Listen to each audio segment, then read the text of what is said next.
Story की दुनिया में आपका स्वागत है। अगर आपको स्टोरी पसंद आए तो सब्सक्राइब जरूर कर दीजिएगा। आपका सपोर्ट हमारे लिए मोटिवेशन है, तो प्लीज सपोर्ट कीजिएगा। काहिरा, जिसने खुद अपने ही पति को गन पॉइंट पर रख शादी की। अब आप सब सोचेंगे, अरे ऐसे कैसे, और अगर ऐसा है भी तो शायद हीरो कमजोर होगा। तो नहीं, काहिरा एक बेबाक और तेज तर्रार लड़की जिसने कभी डरना नहीं सीखा। वही दूसरी तरफ है king of the business world युवान सिंह राठौर, जिसके एक इशारे पर दुनिया रुक जाती है।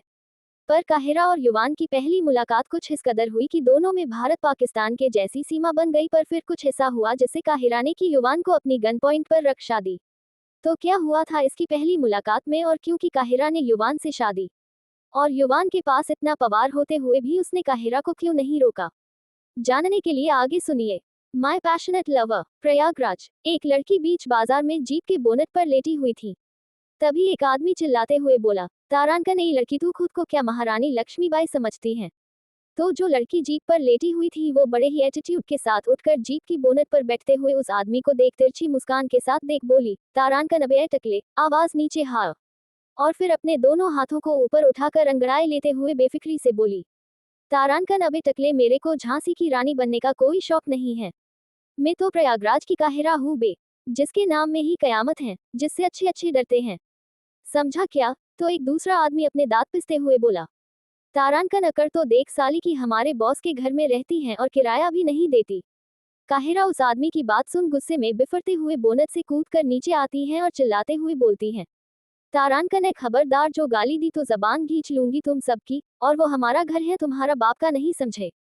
काहिरा का इतना खतरनाक रूप देख वो आदमी अचानक से चुप हो जाता है और 2 कदम पीछे हट जाता है। काहिरा की बड़ी बड़ी आंखें, जो कि गुस्से से लाल हो गई थी, होठों पर नफरत का गुब्बार और हवाओं के रुख से लहराते उसके बाद उसे एक नर की रानी बना रहे थे। काहिरा इस वक्त किसी खूंखार शेरनी के जैसी उन सब के सामने खड़ी थी। काहिरा का रौद्र रूप देख वहां आए गुंडों में से एक ने धीरे से बड़बड़ाते हुए बोला, तारांकन, अबे कमीनों, हमको कहे तुम सब यहाँ इस चंडालन के हाथों मरवाने लाए हो बे। और फिर वो गुंडा काहिरा के पास रोनी सूरत बनाते हुए बोला, अरे हमरी भैरवी माता, हमको माफ कर दो, हमरे तो करम ही फूट गए थे जो हम इन कमीनन के संगे यहाँ आ गए खुदे अपना जनाना खरीदने। तो जिस गुंडे ने काहिरा को गाली दी थी वो उस आदमी पर गुस्से से चिल्लाते हुए बोला, कमीने, हरामखोर, तेरी हिम्मत कैसे हुई एक औरत के सामने झुकने की? और फिर काहिरा को घिन भरी नजरों से देखते हुए आगे बोला, और वो भी इस जैसी नाजायज के लिए? काहिरा, जो कब से चुपचाप खड़ी उन सब की बातें सुन रही थी, अपने लिए नाजायज शब्द सुन उसकी मुठिया कस जाती हैं और गुस्से से जलते हुए वो उस आदमी की ओर बढ़ती है। काहिरा की आंखों में बेशुमार नफरत और गुस्से को देख बाकी सारे गुंडे पीछे हट जाते हैं, सिवाय उस गुंडे के जिसने काहिरा को नाजायज कहा था। वो गुंडा कुछ समझ भी पाता उससे पहले ही काहिरा अपना लेफ्ट पैर घुमा कर उस गुंडे के मुंह पर मारती है, जिससे वो गुंडा एक धड़ाम की आवाज के साथ जमीन पर गिर पड़ता है और उसके मुंह से एक फुहारे की तरह खून निकलता है। उस हटे कट्टे गुंडे की हालत देख बाजार में मौजूद सभी लोग सहम जाते हैं और अपनी डरी सहमी आंखों से काहिरा का रौद्र रूप धारण देखने लगते हैं। किसी में इतनी हिम्मत नहीं थी कि वो जाकर उसे या उन गुंडों को रोक सके, क्योंकि वहां मौजूद आधे से ज्यादा लोग जानते थे कि काहिरा को रोक पाना इतना आसान नहीं है। और रही बात उन गुंडों से पंगा लेने की, तो वो प्रयागराज के मशहूर गुंडे राणा ठाकुर के आदमी थे। काहिरा किसी ज्वालामुखी के भड़कते लावे की तरह उस गुंडे को पीट रही थी। काहिरा को देख बिल्कुल नहीं लग रहा था कि वो एक कमजोर और नाजुक लड़की है। काहिरा उस आदमी को कॉलर से पकड़ उठाते हुए बोली, बोल एक बार फिर, बोल, तुमने क्या कहा?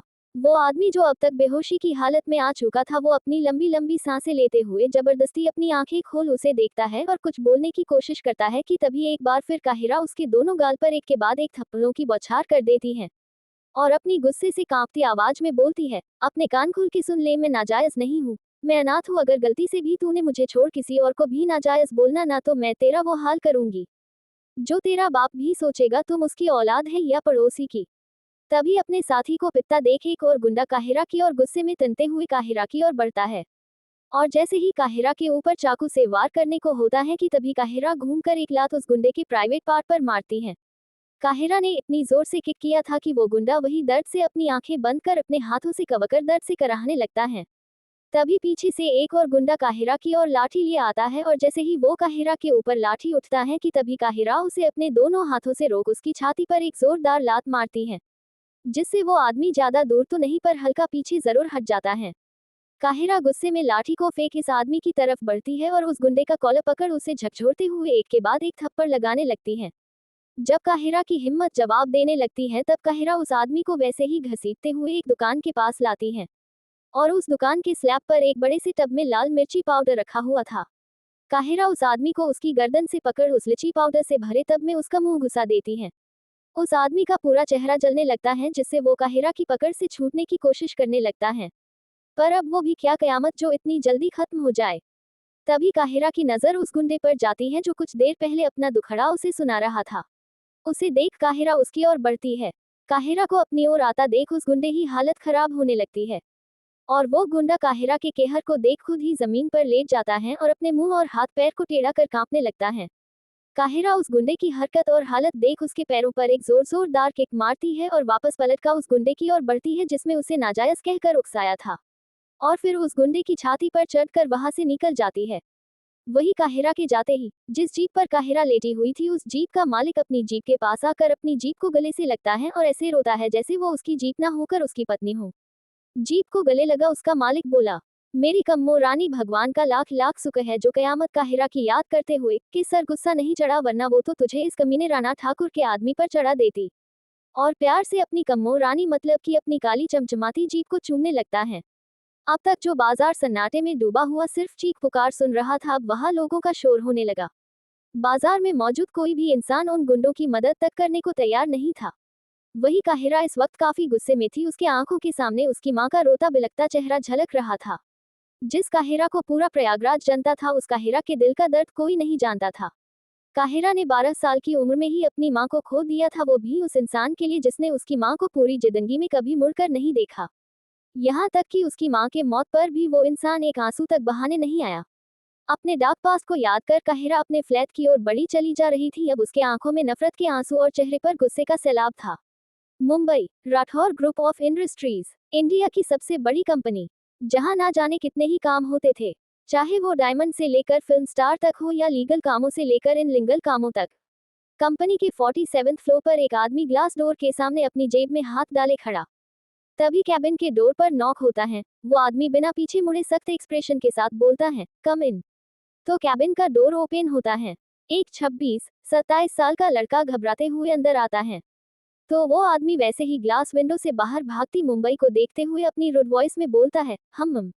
उस आदमी के इतना बोलते ही वो लड़का समझ जाता है कि उसका बॉस उससे क्या पूछना चाह रहा है और वो लड़का बिना एक पल गवाए बोलना शुरू करता है, बॉस हमारी प्रयागराज वाली कंपनी में कुछ इश्यूज हो गए हैं और वहाँ का मैनेजर हमें ये बता रहा है कि हमारी जो ब्लू डायमंड वाली शेयर्स थी वो अचानक से गिरना शुरू हो गए हैं। वो लड़का इससे आगे कुछ बोलता उससे पहले ही वो आदमी अपना हाथ दिखाकर उसे रोक देता है और अपनी कोल्ड वॉइस में बोलता है, और उस जमीन का क्या हुआ? तो वो लड़का बोला, बॉस उस एनजीओ की एक लड़की है जिसने हमारी कंपनी पर केस फाइल की है और अब हमें।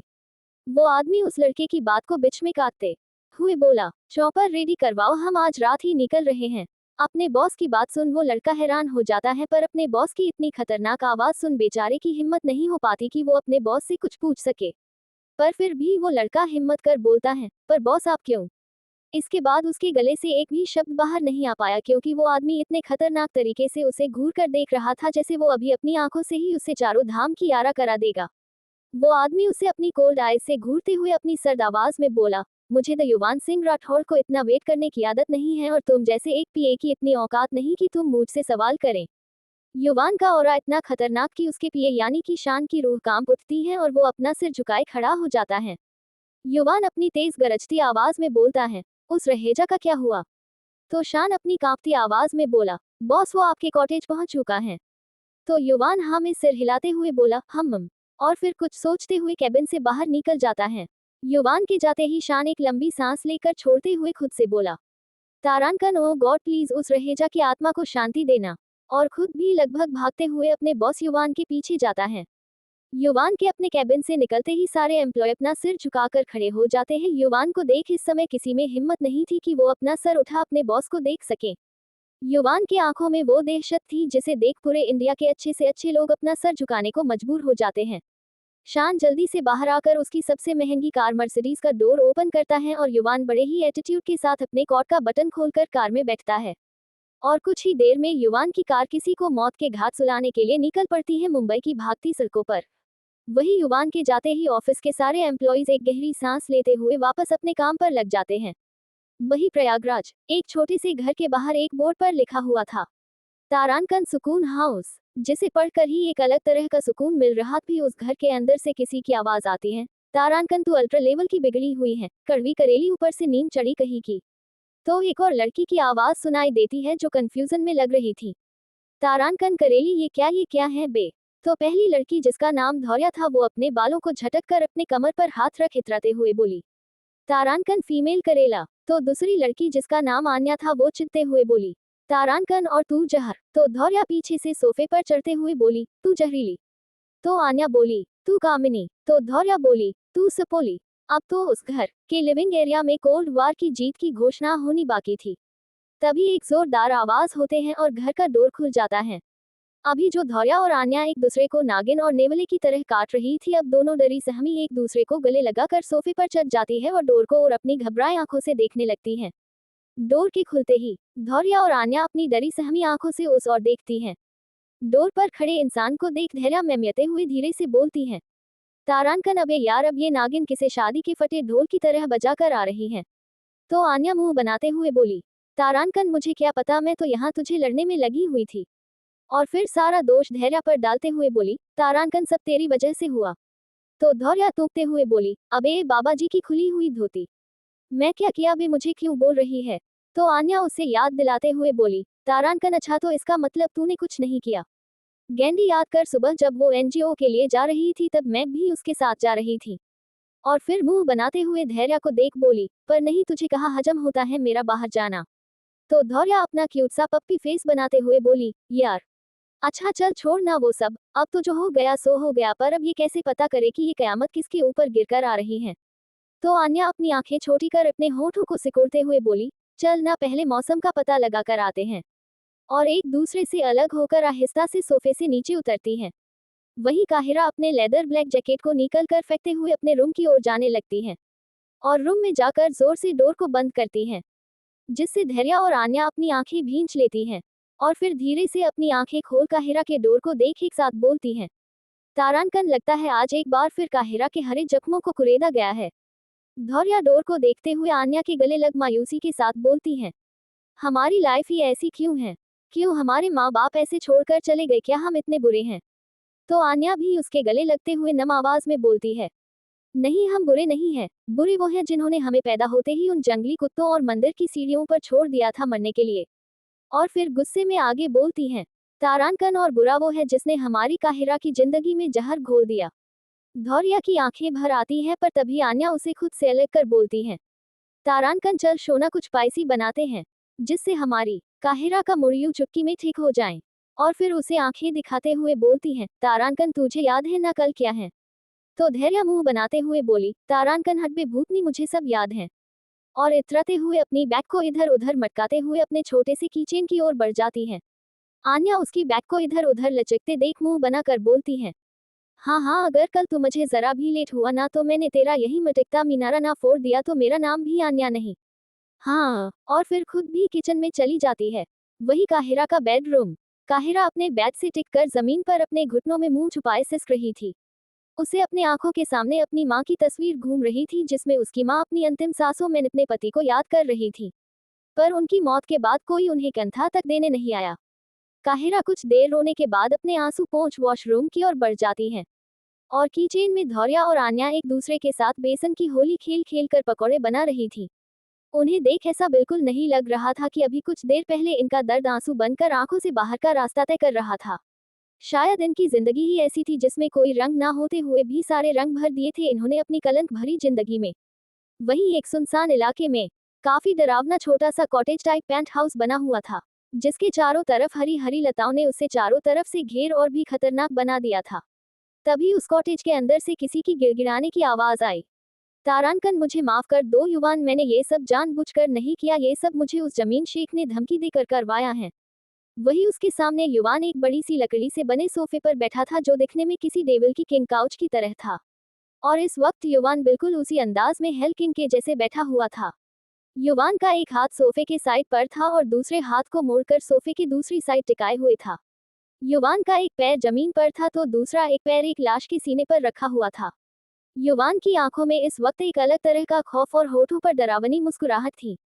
वो आदमी जो खुद को छोड़ देने की भीख मांग रहा था वो युवान के पैरों के पास आते हुए बोला, तारानकन प्लीज मेरी बातों का यकीन करो, मैं सच बोल रहा है, उस शेख ने मुझे मेरे बेटे को मार देने की धमकी दी थी। और फिर रोते हुए अपने हाथ जोड़ आगे बोलता है, तारानकन अगर मैं ऐसा नहीं करता तो वो मेरे बेटे को मार देता। तभी उसके कानों में युवान की खतरनाक आवाज गूंजती है, तारानकन तो अब तू मरेगा। और शान जो कि उसके बगल में ही खड़ा था उसे अपनी आंखों से कुछ इशारा करता है। शान युवान के इशारे को समझ जल्दी से सामने काले रंग के पर्दे को हटा देता है। पर्दे के हटते ही युवान के चेहरे पर खतरनाक स्माइल आ जाती है। वही शान उसके चेहरे के एक्सप्रेशन तो ऐसे थे जैसे वो युवान की ही परछाई हो। जब उस आदमी की नजर उस ओर जाती है तो वो डर के मारे थरथराते हुए बोलता है, प्लीज युवान, मुझे माफ कर दो, तुम इतने भी निर्दयी नहीं हो सकते, प्लीज मुझे छोड़ दो, जाने दो मुझे। पर युवान के फेस पर उस इंसान की गिड़गिड़ाहट सुन सुकून छाया हुआ था।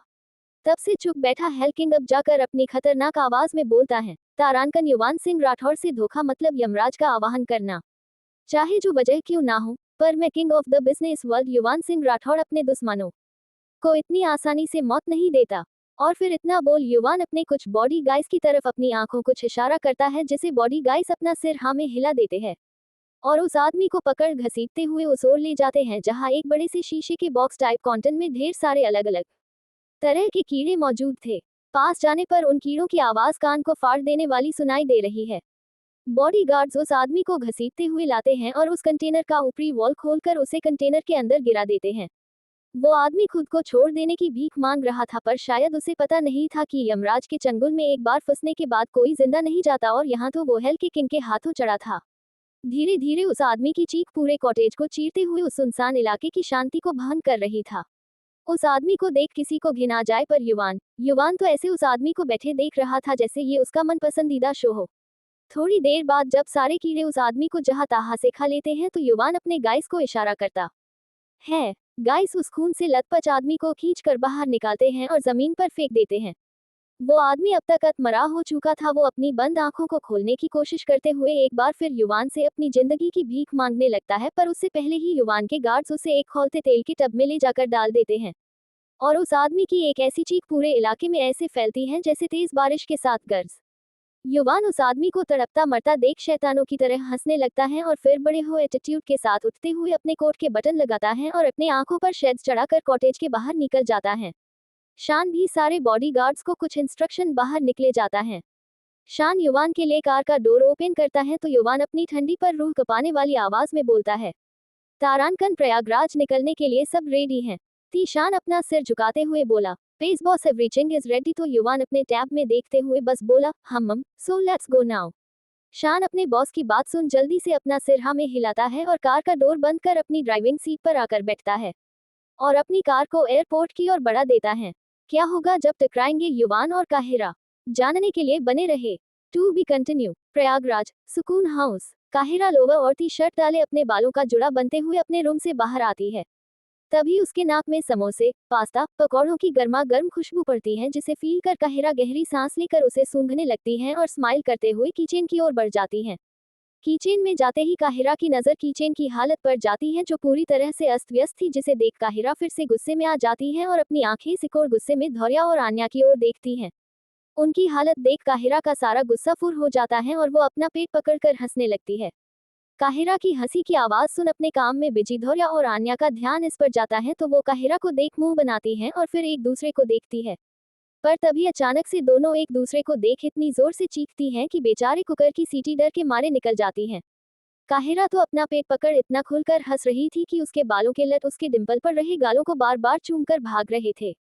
काहिरा इतनी ज्यादा खूबसूरत लग रही थी जैसे वो कोई सपनों की मलिका हो। जिस काहिरा का एक कयामत का रूप देखने को मिला था उससे उल्टी क्यूट सी प्यारी सी काहिरा नजर आ रही थी। तभी धौर्या अपने दिल पर हाथ रहा राहत की सांस लेते हुए बोली, तारानकन अबे सफेद भूतनी इतना ज्यादा गोरा होने का शौक चढ़ा है तो जाकर ब्यूटी पार्लर में तैयार होना। यहाँ ऐसे मैदे में लिपी पुती क्यों घूम रही है। और अपने गाल पर हाथ रख क्यूट तरीके से अपना मुंह बनाते हुए बोलती है, तारानकन अभी तुझे देखकर बच्चे की जान निकल जाती ना। तभी आन्या अपने दांत पीसते हुए बोलती है, तारानकन और तुझे बड़ी अपनी शादी की हल्दी लगवाने की जल्दी है। और अपने हाथ से उसे इशारा करते हुए बोलती है, तारानकन जो ऐसे हल्दी के तालाब से डुबकियां लगा के आइए। धैर्या उसकी बात सुन जल्दी से खुद को ऊपर से नीचे तक स्कैन करती है और देखने की कोशिश करती है तो सच में उसके ऊपर हल्दी और ढेर सारे मसाले गिरे हुए थे। काहिरा दोनों को देख हंसते हुए बोलती है, तारांकन ओ प्रयागराज की नामचीन भूतनियो जाओ जाकर फ्रेश होकर आओ, तब तक मैं ये सब बाहर रखती हूँ।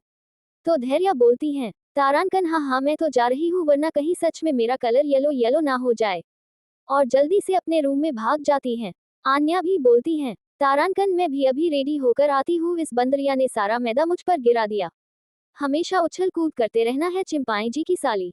तो काहिरा हंसते हुए बोली, तारांकन ओहो तूने कभी बताया नहीं तू चिंपांजी से शादी करने वाली है।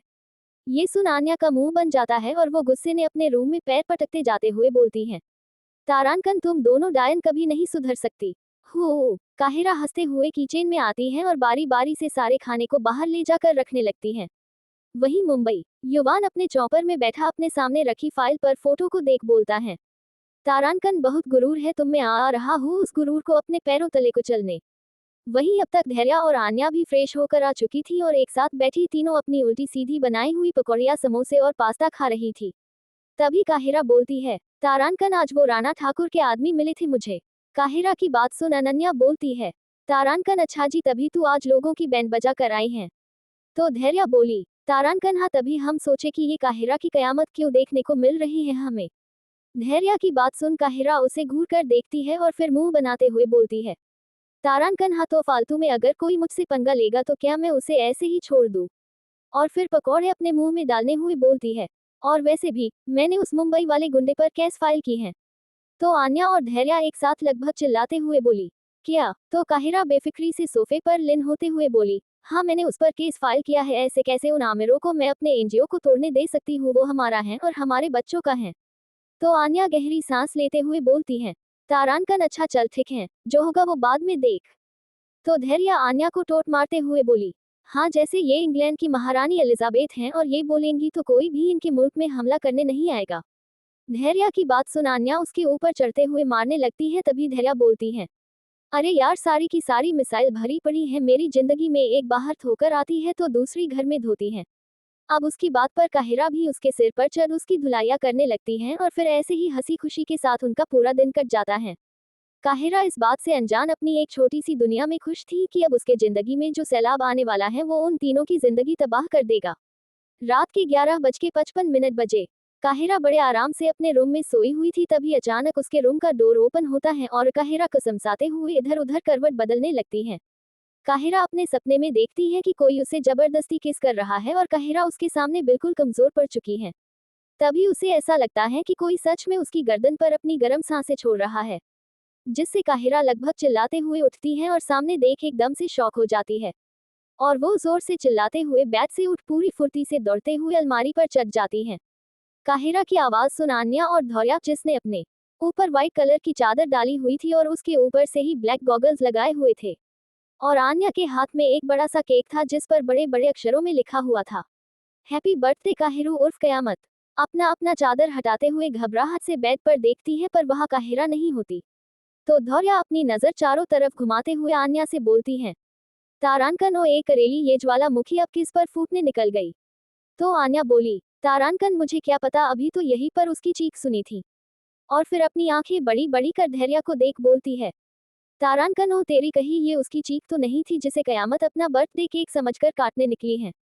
तो धैर्या अपना रोने जैसा मुंह बनाकर बोलती है, तारांकन यार सब अपने हैप्पी बर्थडे टू यू में कैंडल बुझाते हैं, केक काटे हैं और बैलून फोड़ते हैं, पर एक ये हिटलर की नाती है जो अपने अपने हैप्पी बर्थडे टू यू के दिन लोगों को बुझाती है, लोगों को काटती है और लोगों को ही फो। और फिर तभी धैर्या की नजर अलमारी के ऊपर जाती है और वो अपने आंखों पर हाथ रख जोर से चिल्लाती है, तारांकन आ है। धैर्या को चिल्लाता देख आन्या भी चिल्लाने लगती है, तारांकन आ है आ। आन्या को चिल्लाता देख धैर्या चुप हो जाती है और अपनी मुंडी उसके सामने करते हुए उसे देखती है। तभी आन्या भी चुप हो जाती है और अपनी आंखें धीरे से खोल सामने देखती है, पर अपने सामने धैर्या को अजीब मुंह बनाए खुद को देखता देख आन्या एक बार फिर चीख देती है और एक कदम पीछे हो जाती है।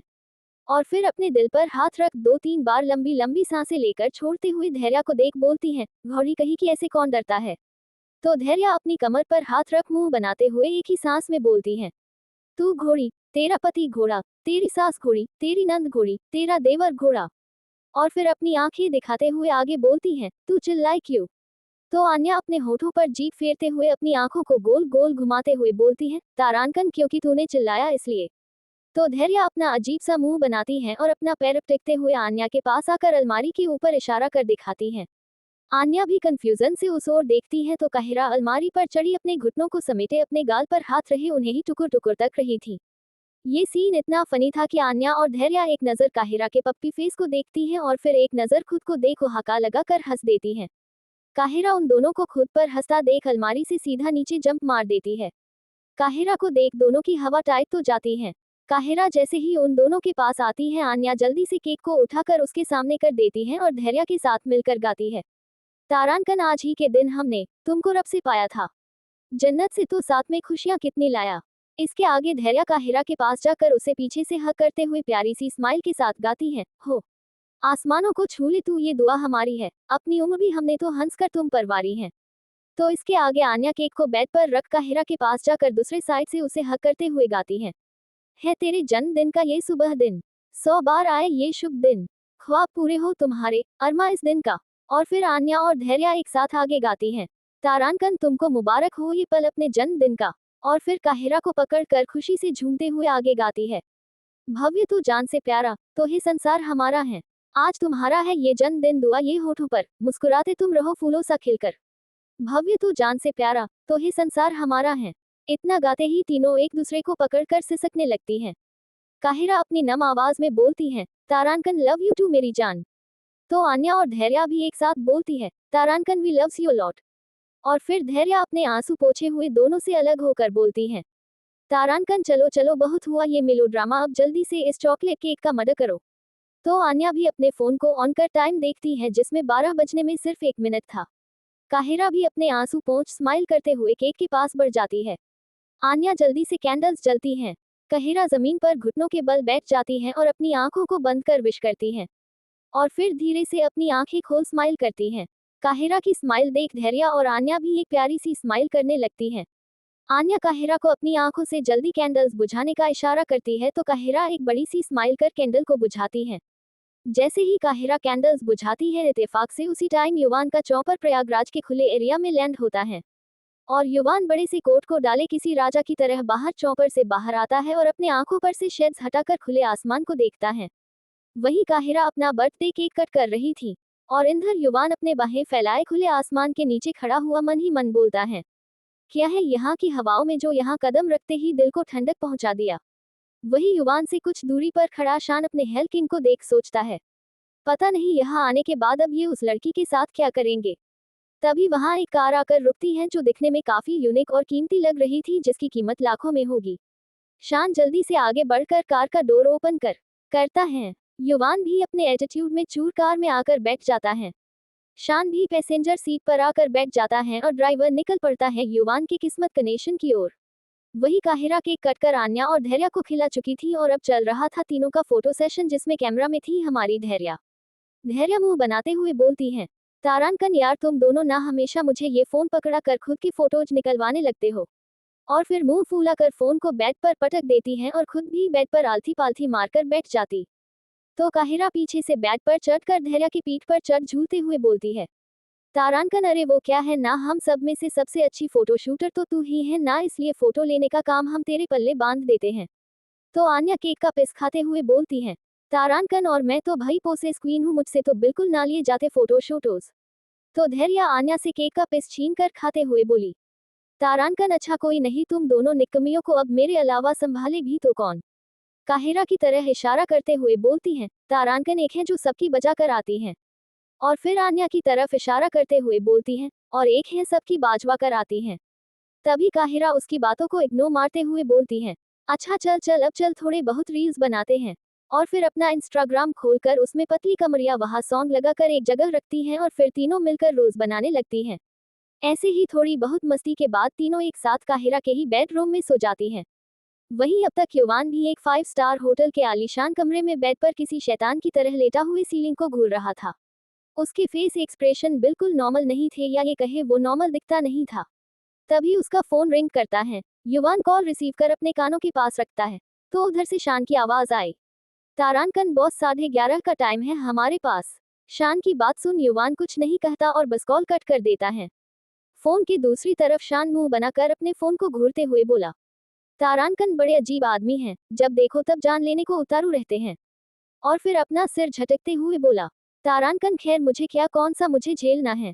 और फिर खुद भी सोने निकल जाता है क्योंकि अब तक रात के 1:30 बज चुके थे।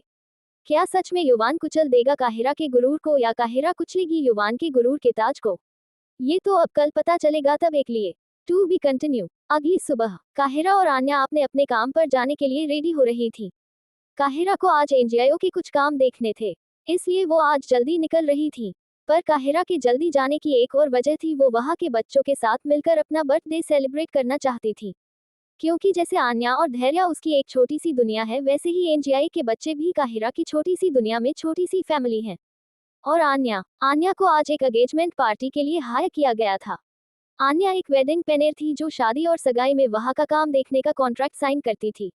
यहाँ तक कि आन्या का नाम पूरे प्रयागराज में फेमस था, क्योंकि आन्या एक काफी ऑनेस्ट और टैलेंटेड प्लानर थी जिसका काम बाय चांस ही किसी को पसंद नहीं आता था, वरना तो जो भी आन्या के आइडिया सुनता वो उसका फैन ही हो जाया करता था। काहिरा और आन्या जैसे ही निकलने वाली होती हैं कि तभी उन्हें धैर्य की चिल्लाती आवाज सुनाई देती है। धैर्य चिल्लाते हुए उनके पास आती है और बोलती है, तारांकन अरे यार चले जाना तुम दोनों, पर पहले मुझे बाइक की चाबी तो दे दो ताकि मैं कॉलेज जा सकूं। तो काहिरा एक नजर उसे देख सुकून हाउस से निकलते हुए बोलती है, तारांकन मेरे रूम में है, जाकर ले ले। एंड ऑल द बेस्ट, फिर से किसी को ठोक कर आना। काहिरा की बात सुन धैर्य मुंह बनाते हुए बोली, लाल छड़ी कभी नहीं सुधरेगी। और वहां से अंदर चली जाती है। आन्या भी स्माइल करते हुए सुकून हाउस से बाहर आती है और अपनी स्कूटी को निकल पड़ती है किसी की बजवाने, एंगेजमेंट करवाने। वही काहिरा भी अपनी बुलेट को निकल पड़ती है एनजीओ की तरफ। वहीं होटल में युवान अपने बिजनेस सूट में किसी हॉट प्रिंस की तरह लग रहा था, पर अब क्या ही कहे, जब कोई उसकी मर्जी के बिना उसे देख तक नहीं सकता तो अब हसीनाएं क्या ही फिदा होंगी।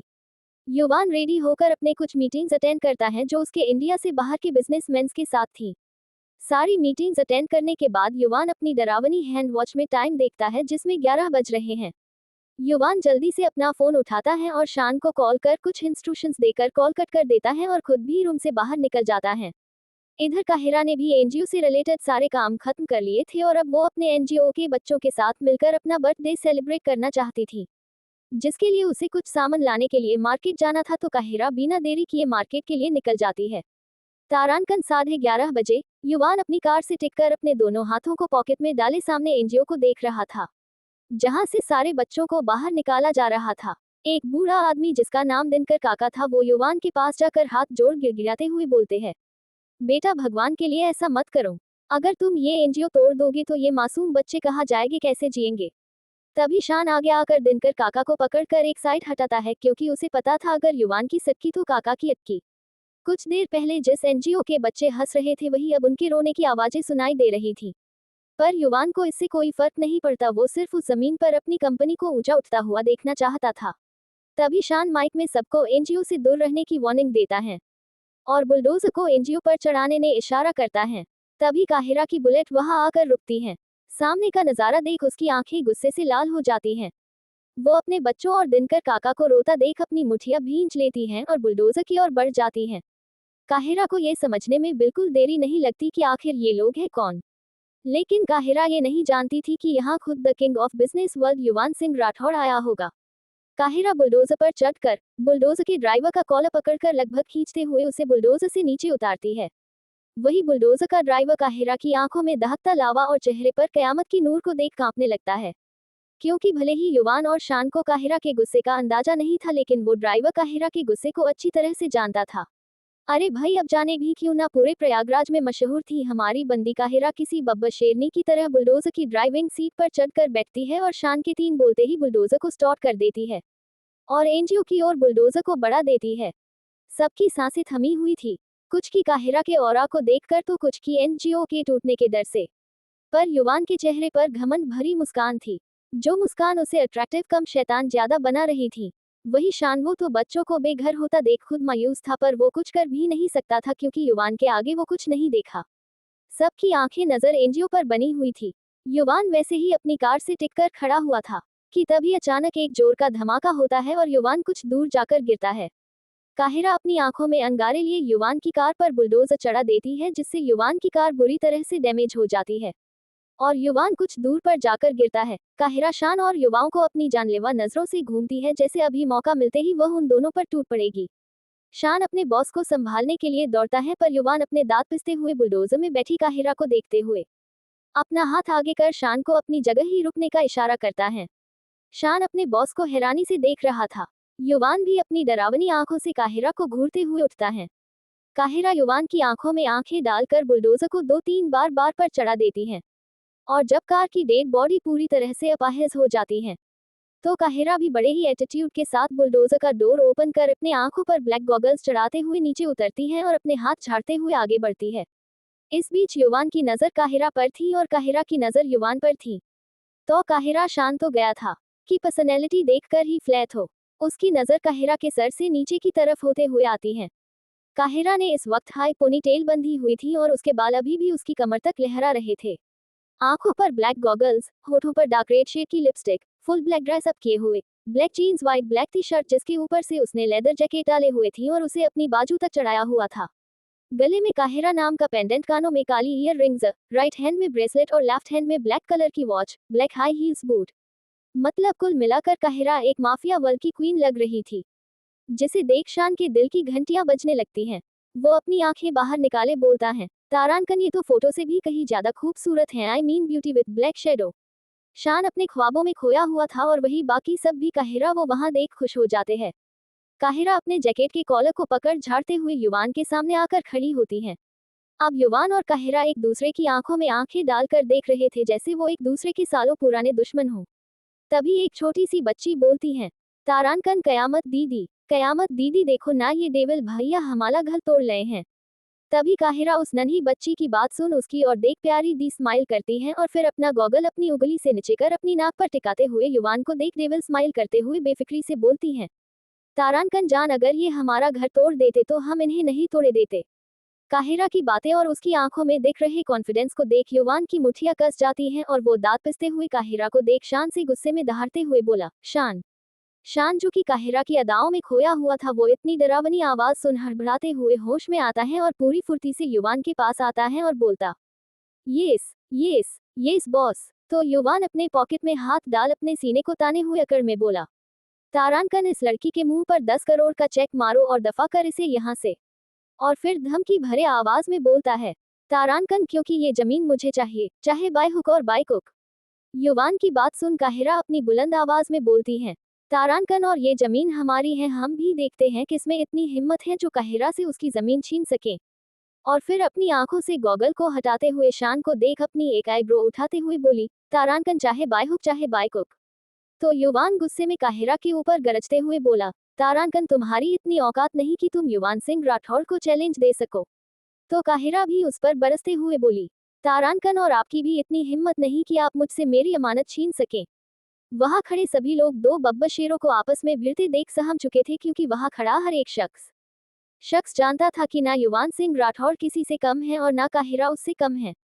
शान दोनों को ऐसे देख मन ही मन सोचता है, तारानकन ओ गॉड, अब क्या होगा। अब ये दोनों तोप के गोले तो एक दूसरे को जलाने को उतारू हो चुके हैं। और अपनी सहमी आंखों से उन दोनों को बारी बारी से देखने लगता है। युवान काहिरा की ओर कदम बढ़ाते हुए गुस्से में चिल्लाते हुए बोला, तारानकन आज तक तुम जैसी लड़कियां मुझसे बात तक तो क्या आसपास नहीं भटकती, और तुम्हारी इतनी हिम्मत कि तुम मुझसे जुबान लड़ाने की हिम्मत कर रही हो। तो काहिरा भी तंज भरी मुस्कान अपने चेहरे पर बिखेरते हुए बोली, तारानकन क्यों आप मर्द नहीं है क्या, जो आपके पास लड़कियां तक नहीं भटकती। काहिरा की बात सुनकर तो शान को पूरे 880 वोल्ट का ट्रिपल झटका एक साथ लगता है और अपनी आंखें बाहर निकाले काहिरा की हिम्मत को देखने लगता है। काहिरा की बात सुन युवान का खून खौल उठता है और वो उसकी आंखों में आंखें डाल अपने एक शब्द पर जोर देते हुए बोलता है, तारानकन मैं मर्द हूँ या नहीं ये मैं तुम्हें अभी और इसी वक्त बता सकता हूँ। तो काहिरा ही बेफिक्री में बोलती है, तारानकन अच्छा तो चलिए साबित कीजिए कि आप एक असली मर्द हैं। मैं भी यही हूँ और आप भी यही है। पता नहीं क्यों पर आज काहिरा को गुस्सा नहीं आ रहा था, बल्कि आज उसे युवान से टक्कर लेने में मजा आ रहा था। इसलिए वो बिल्कुल बेफिक्र होकर युवान को चैलेंज दे रही थी। काहिरा के होठों पर जीत भरी मुस्कान थी और वही युवान के होठों पर नफरत। तभी युवान शान की तरफ अपना हाथ बढ़ाता है। शान भी जल्दी से युवान के हाथों में पैसों का बंडल लाकर रख देता है। युवान बिना किसी देरी के वो सारे पैसे काहिरा के मुंह पर दे मारता है, जिससे काहिरा की आंखें बंद हो जाती हैं और उसके आसपास पैसे उड़ने लगते हैं।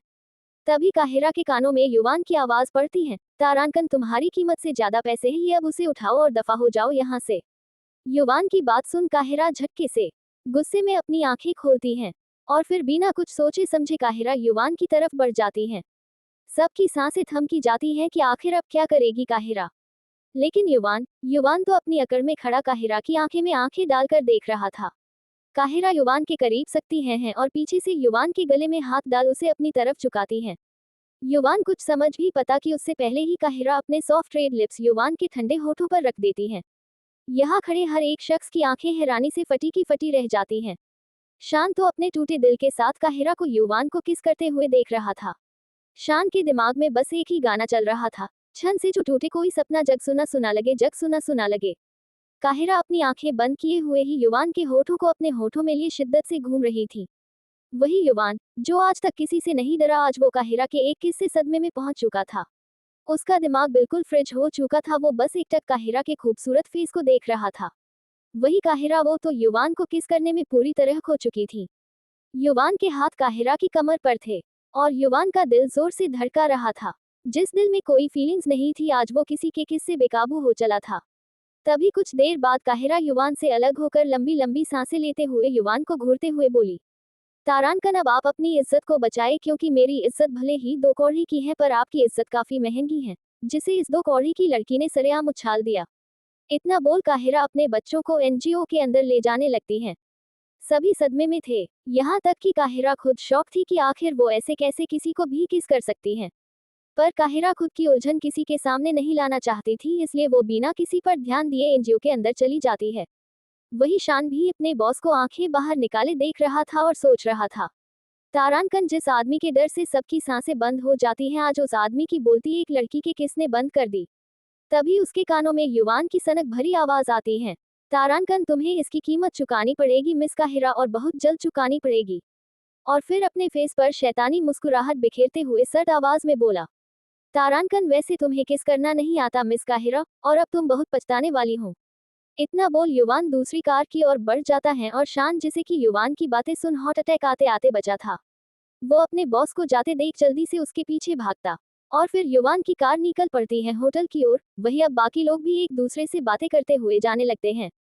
काहिरा भी अपनी की हुई हरकत को भुलाने और बच्चों को रिलैक्स करने के लिए उनके साथ मिलकर पूरे एनजीओ को डेकोरेट करने लगती है और फिर उन सभी के साथ मिलकर अपना बर्थडे सेलिब्रेट करती हैं। अब तक सब नॉर्मल हो चुके थे और खुशी खुशी एंजॉय कर रहे थे। ऐसे ही पूरा दिन बीतने लगता है।